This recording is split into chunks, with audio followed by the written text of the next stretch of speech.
You was also on the Monique show. Yeah. What's it like working? Because Monique, you know, like she talks to, she's difficult to work with. I had on the show and she was great. She ain't difficult to work with. She just ain't to be played with.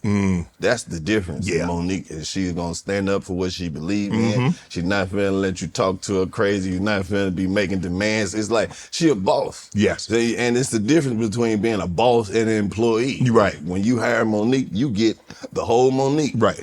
But you don't get to tell her what to do. Right. And that's another conflict that comedians have. Sometimes they hire us to talk, and then they don't want to hear. They think they can control what we're gonna say. What we're gonna say. It don't work like that. It don't work like that. Absolutely. Okay, you was on Comic View. Yeah.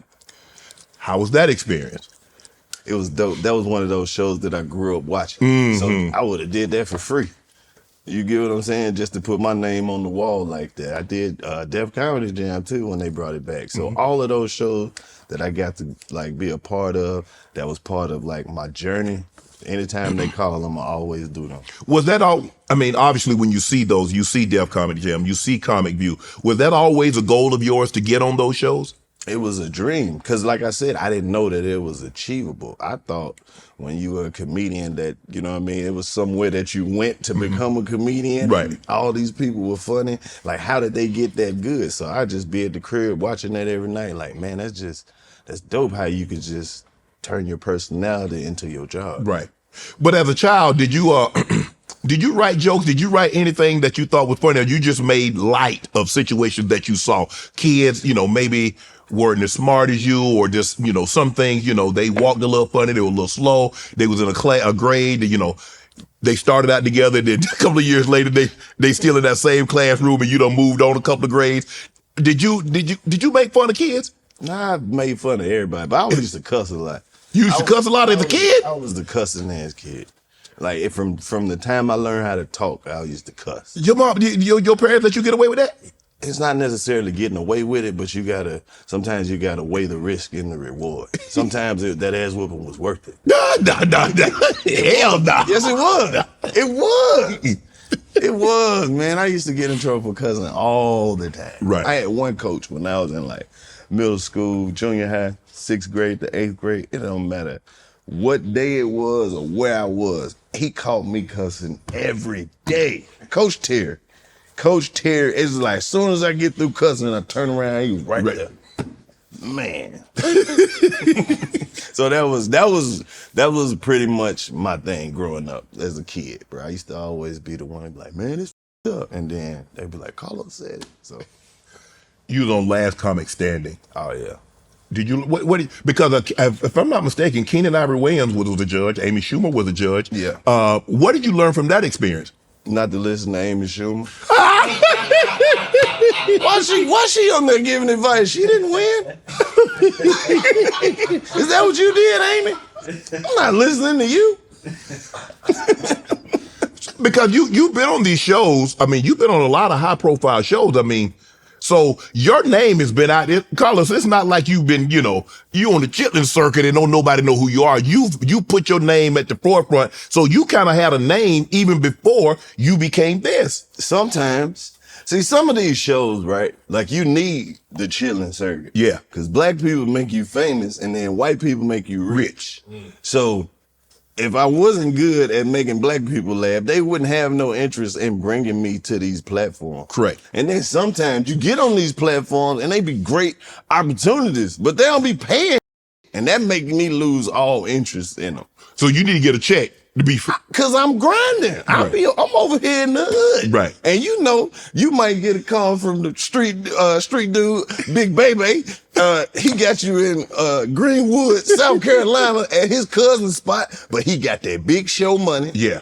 And they love you enough. Right. And the show might not start at 1 o'clock in the morning. We drinking good Club Shay Shay. Baby, they handed you 3,500. Yeah. And I'm there. Singles. And then you go and they want you to do 6 weeks of TV. For and free. you ain't making.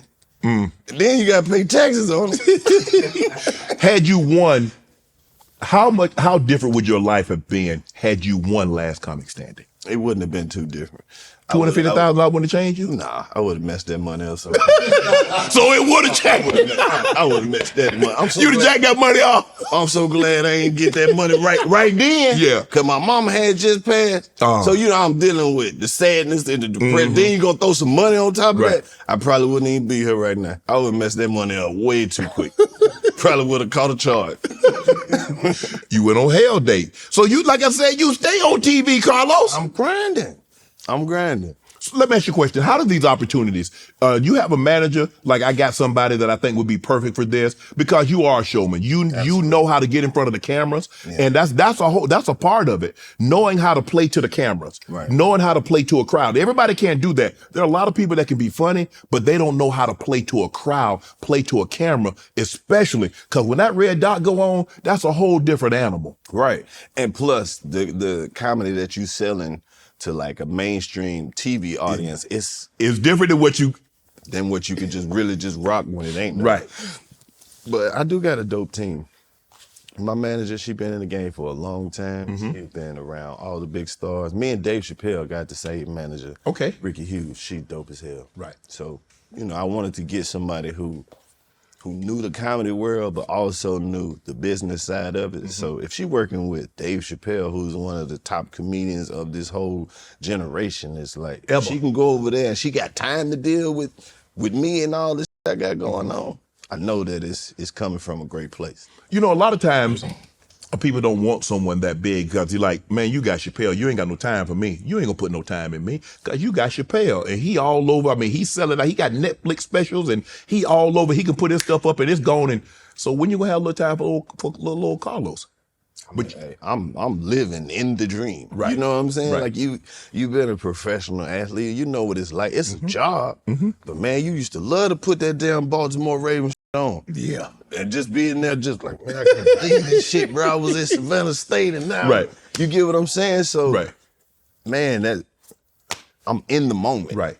That was some more great advice that I got, man. Make sure you find time to enjoy it too. Can you? Absolutely. Absolutely. Because I can honestly say, Karlous, I don't really know if I enjoyed the journey. Really? Even though I was headed to a destination. I think that's the fun part about me, is that the journey that I was on, but I didn't have time to think about it. I didn't get a chance because I was afraid I was going to get caught up and it was going to distract me. And I wasn't going to be as focused. I wasn't going to be as hungry. I was not going to be as driven in order to finally get to that destination if I didn't do what I needed to do. So I don't know if I necessarily enjoyed it. Even though I was on that journey, I don't know if I enjoyed it until I stepped away from it. You're still enjoying it. You still enjoying it. No, I'm talking about the football. Man, if it wasn't for the football, ain't no Club Shay Shay. I know, but I didn't enjoy it when I was doing it. See, you say you enjoy it as the process is happening. Absolutely. Nah, absolutely. As a former NFL player, I know a thing or two about high performance, and that's why I drive the BMW 7 Series. This car has everything I need. It's big enough, comfortable enough, and luxurious enough to meet even my high expectations. When I'm behind the wheel of the BMW, I'm not just driving a car, I'm driving legacy. What I love most is the precision engineering, cutting-edge technology, and unmatched style, whether it's spacious interior, the powerful engine, or the smooth ride. BMW makes sure every detail is on point. I trust BMW to deliver the ultimate driving experience, and I know you will too. So why wait? Head over to BMWUSA.com. Check out models like the sporty X3, the all-electric i4. Build your dream car today and join me in experiencing luxury and performance that only the ultimate driving machine can offer. Want to join Club Shay Shay? Become an official member by hitting that subscribe button, where you never know who's going to be joining us for drinks and conversation.